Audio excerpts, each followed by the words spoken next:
नमस्कार, मैं हूं पवन त्यागी।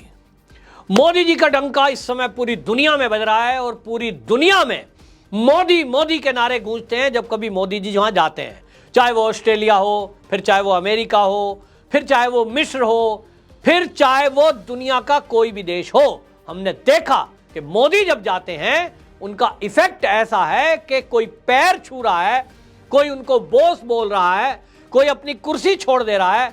और अमेरिका, जहां इनको वीजा तक नहीं मिल रहा था, वहां तो लोग कुर्सी छोड़कर खड़े हो गए और तालियां बजाते हैं, मोदी मोदी का नारा लगता है। अब ये जो विदेशी हैं, अमेरिका, ऑस्ट्रेलिया, मिस्र, जापान, ये तो कोई भाजपा के कार्यकर्ता नहीं है, न संघ के कार्यकर्ता हैं। और इनको कांग्रेस ये भी नहीं कह सकती या विपक्षी पार्टियां पैसे देके कहवा रहे हैं साहब मोदी जी का नारा लगवा रहे हैं। अब इनके एक और मुंह पर तमाचा लगा है दिल्ली में। दिल्ली में आपको बता दूं, डेनमार्क के राजदूत हैं फ्रेडी स्वान। फ्रेडी स्वान जो है, उनको दिल्ली के कॉन्स्टिट्यूशन क्लब में भारतीय जनता पार्टी ने इनवाइट किया था और सरकार के 9 साल बेमिसाल, ये एक कार्यक्रम चल रहा है और उसमें सरकार भी कार्यक्रम आयोजित करती है, भारतीय जनता पार्टी अपनी तरफ से कार्यक्रम आयोजित करती है। तो ये जो कार्यक्रम था ये कराया गया सरकार की तरफ से, हालांकि कि भाई 9 साल हैं तो उसमें अपनी उपलब्धियां गिनवा रही है सरकार। तो ये जो है डेनमार्क के राजदूत हैं फ्रेडी स्वान, ये इस कार्यक्रम में पहुंचे थे मुख्य अतिथि के रूप में। और इन्होंने जो बोला वो देश के विपक्षी पार्टियों के साथ साथ मैं तो ये कहूंगा कि बराक ओबामा को भी सुनना चाहिए। ये उन हर व्यक्ति को सुनना चाहिए जो मोदी के विरोध में बोलते हैं, मोदी के खिलाफ नैरेटिव बिल्ड कर रहे हैं, मोदी को मुस्लिम विरोधी सिद्ध करने में लगे हैं। आपको बताएं फ्रेडी स्वान ने क्या कहा। उन्होंने कहा नरेंद्र मोदी भारत ही नहीं दुनिया के सबसे महान प्रधानमंत्री हैं। सुन लो चमचो, सुन लो, ये कोई बीजेपी के कार्यकर्ता नहीं है या आरएसएस का कोई कार्यकर्ता नहीं है जो इस तरह के शब्द बोल रहे हैं।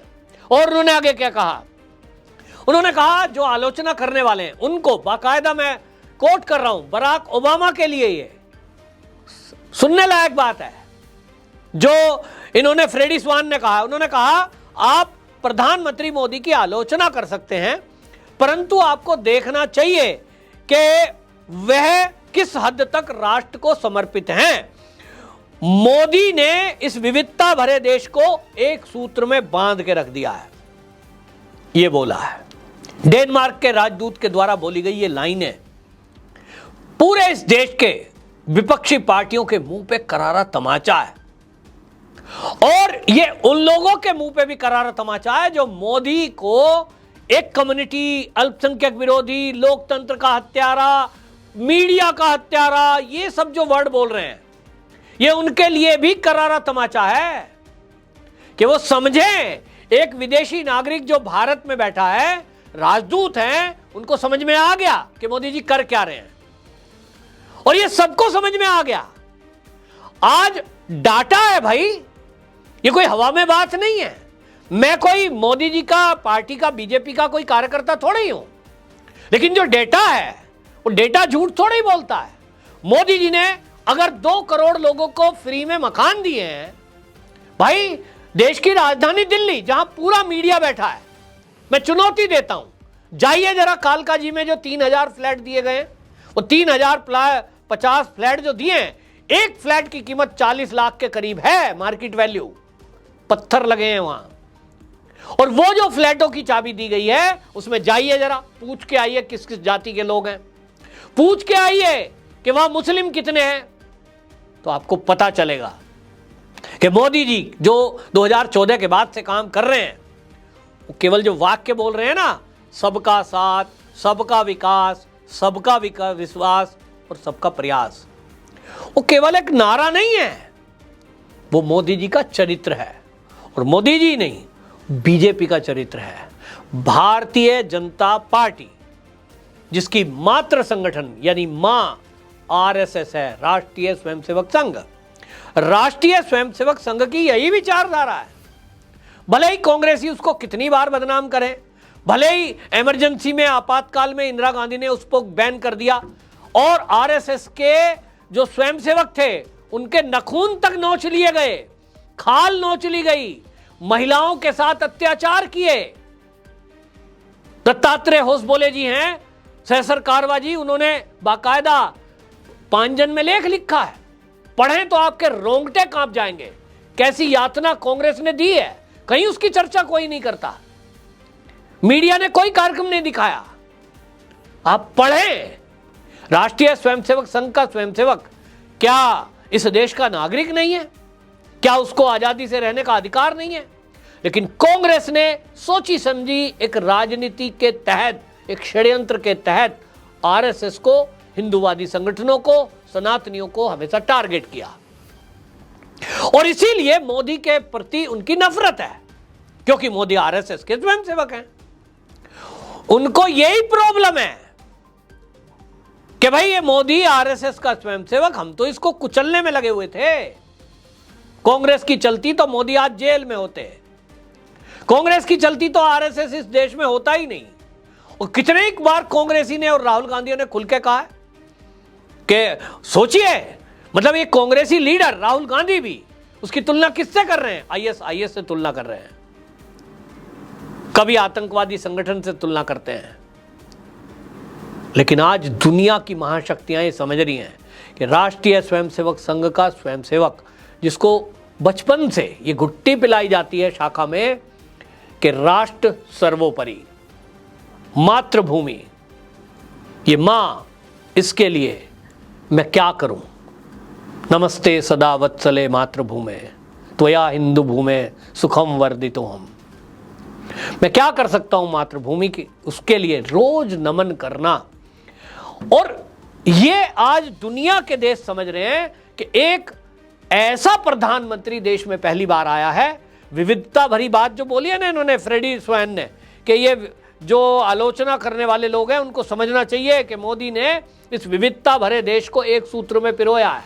वो एक सूत्र में पिरोने का मतलब समझ रहे हैं कि आज मोदी जी अगर मिस्र में जाते हैं तो मस्जिद के अंदर खड़े होते हैं, अगर वो काशी में जाते हैं तो त्रिपुंड लगा करके, रुद्राक्ष की माला पहन करके, वो गंगा जल लेकर के जलाभिषेक करते हैं, सबको जोड़ रहे हैं। आपको जान के आश्चर्य होगा, मैं तो पहली बार सुन रहा हूं। गरीब महिला, मध्य प्रदेश से एक वीडियो आई है, भारतीय जनता पार्टी के कार्यकर्ता बीजेपी के 9 साल पूरे होने के उपलक्ष्य में वो घर घर संपर्क अभियान कर रहे हैं। भारतीय जनता पार्टी के कार्यकर्ता गांव में एक पत्रक बांटने गए। वो घटना है मध्य प्रदेश राजगढ़ की। वहां एक बूढ़ी महिला है, उसको कुछ नहीं पता राजनीति का, उसने लेकिन कहा ये पत्रक अगर मोदी का है तो देना, बाकी का नहीं। कार्यकर्ताओं ने कहा हाँ अम्मा मोदी का ही है, उस पर मोदी जी का फोटो छपा है। वो पत्रक लेती है, क्या है ये? भाई मोदी जी का जो काम है वो अम्मा आपको कैसा लगा? तो वो अम्मा जिसकी उम्र 100 साल है वो गिनवाती है, हमको बीज दिया है, हमको चावल दिया है, हमको खेती के लिए साधन दिया है। ये मांगी बाई तंवर जिसकी उम्र 100 साल है वो वहां कार्यकर्ताओं से कह रही है कि मोदी जो जितना अच्छा काम कर रहे हैं वो मेरा बेटे जैसा है और मैं उसको अपनी जमीन देना चाहती हूं अपने बेटे को। गरीब महिला, और वो कह रही है मैं 25 बीघा जमीन देना चाहती हूं। वो फिर आज तक चैनल ने उस पर एक रिपोर्ट करी, वो वीडियो चलाई कि देखिए मोदी जी के प्रति देश के एक आम नागरिक की क्या सोच है। आप सोच रहे हैं विदेश में मोदी जी गए और वहां जाकर के राष्ट्रगान गाया जा रहा है और एक गायिका जो कि विदेशी है वो भारत का राष्ट्रगान बड़ी खूबी से गाती है। मोदी जी ताली बजा रहे हैं लेकिन वो स्टेज पर आकर जैसे एक बेटी होती है अपने पिता के चरण छूती है। हमारे यहाँ तो वैसे संस्कार नहीं है, लेकिन हाँ विदेशियों को ये पता है कि भारत के अंदर चरण छूना, बड़ों का आशीर्वाद लेना, पैर छूती है। पपुआ गिनी के प्रधानमंत्री मोदी जी के चरण छूते हैं बड़े भाई की तरह, और वो ही नहीं पूरा मंत्रिमंडल। ऑस्ट्रेलिया के प्रधानमंत्री बोस बोलते हैं। ये कभी दृश्य देखे, ये कभी दृश्य सुने नहीं। लेकिन ये जो देश का विपक्ष है ये भारत को बदनाम कर रहा है। इनको करना तो मोदी को बदनाम था। मोदी को कहेंगे कि ये तो कट्टर हिंदूवादी है, ये तो मुस्लिम विरोधी है। देखो जी गुजरात में 2002 में दंगे हुए थे, अब 2002 कब का है? क्लीन चिट मिल गई सुप्रीम कोर्ट से, 21 साल पहले की घटना है। लेकिन ये कांग्रेसी मोदी को सत्ता से बाहर करने के लिए उस गुजरात के गोधरा दंगों पर झूठ बोलेंगे, क्योंकि जनता 21 साल पहले तो कोई समझता नहीं है। बीबीसी चैनल है, इनका घर का है, उससे डॉक्यूमेंट्री बना ली, उसमें दिखाएंगे, देखो भाई मोदी ने करवाए दंगे। आज का जो युवा पैदा होकर आज 21 साल का हुआ होगा, वोट डालने के लिए जाएगा, ये कांग्रेसी सोचते हैं कि इसके दिमाग में डाल दो कि मोदी को वोट ना दे, मोदी ने तो दंगे कराए थे, और इस पर फिर चर्चा करेंगे, टीवी डिबेट करेंगे। लेकिन भाई हम सबको ये समझना होगा, दुनिया में जब मोदी जी के बारे में एक सोच बन रही है कि ये और देखिए मैं एक बात कहता हूं, न्यूट्रल होकर के सोचिए, और मैं इस चैनल के माध्यम से कांग्रेसियों से कहना चाहता हूं कि जितने भी कांग्रेसी नेता हों आपके इर्द गिर्द, उनको ये वीडियो भेजिए और उनसे सवाल पूछिए कि बताइए जरा, कोई कांग्रेस का मुख्यमंत्री भी यदि कोई ऐसा हो, कोई मंत्री केंद्रीय ऐसा रहा हो, राहुल गांधी, सोनिया गांधी, इनमें से कोई हो जिसने अपने परिवार को कोई लाभ ना दिया हो, जिसकी कोई खुद की प्रॉपर्टियां ना हो? ऐसा हुआ है कभी कि कोई एक एमएलए भी रह जाए ना 5 साल, उसके कई रिश्तेदारों को, किसी को पेट्रोल पंप मिल जाएगा, किसी को कई एजेंसियां मिल जाएंगी, सब नोट ना। अब देखो ना, पता चल रहा है कि 150-200 फ्लैट ही मायावती जी के भतीजों ने और किन किन ने आधे रेट में ले लिए। लालू यादव थोड़े दिन पहले किस तरह के हाल थे, और आज देखिए राजाओं की तरह जिंदगी जी रहे हैं। तो ये सब जो लूट कर खा गए इस देश को, उनको नरेंद्र मोदी, ऐसा नहीं है कि उनको पता नहीं है, लेकिन वो देश को बरगलाने के लिए मोदी के विषय में झूठ बोलेंगे। और इसलिए हम सबको समझना होगा कि ये लूट खसूट मचाने वाले लोगों को दिक्कत है मोदी से, क्योंकि ये ना तो खाता है ना खाने देता है।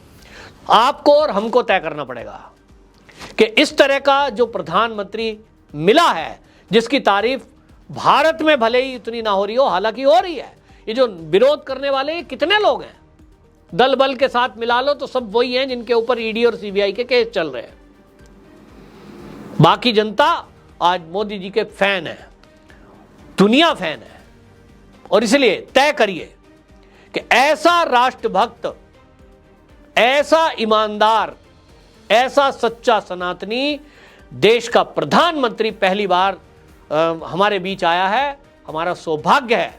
और इसलिए 2024 के चुनाव में हम अपनी तरफ से जितना प्रयास कर सकते हैं, हम बेशक भारतीय जनता पार्टी के कार्यकर्ता ना होंगे, हम कोई संघ से संबंध नहीं रखते होंगे, लेकिन अगर हमारे अंदर राष्ट्र की भक्ति है, यदि हमें लगता है कि मेरा देश तरक्की करना चाहिए, मेरे आने वाली पीढ़ियां, मेरे बच्चे इस देश को दुनिया का नंबर 1 देखें, उसके लिए जरूरी है ऐसा प्रधानमंत्री का फिर से जीतना, उसके बाद फिर से जीतना, जो राष्ट्र को प्रगति के पथ पर ले जा रहा है, जिसने 10वीं नंबर की अर्थव्यवस्था को आज 9 साल के अंदर 5वें स्थान पर ले आए। अगले 5 साल आप पूरा यकीन रखिए, मोदी जी ने वादा किया है 5 साल में ये 3रे नंबर पर होगा, और जब 29 का चुनाव आएगा फिर से एक बार मोदी जी को जिताएंगे, ये नंबर 1 बनेगा। ये मेरा भरोसा है। क्या ये आपको भी भरोसा है? अगर है तो निश्चित जानिए कि इस वीडियो को आप लाइक करें, शेयर करें, चैनल सब्सक्राइब करें, और इस वीडियो को हर मोबाइल तक भेजने का काम करें, क्योंकि ये भी एक राष्ट्रभक्ति है कि जब आप अच्छा विचार, पॉजिटिव विचार, आप केवल उसको शेयर करेंगे घर बैठे, आपको राष्ट्रभक्ति का फल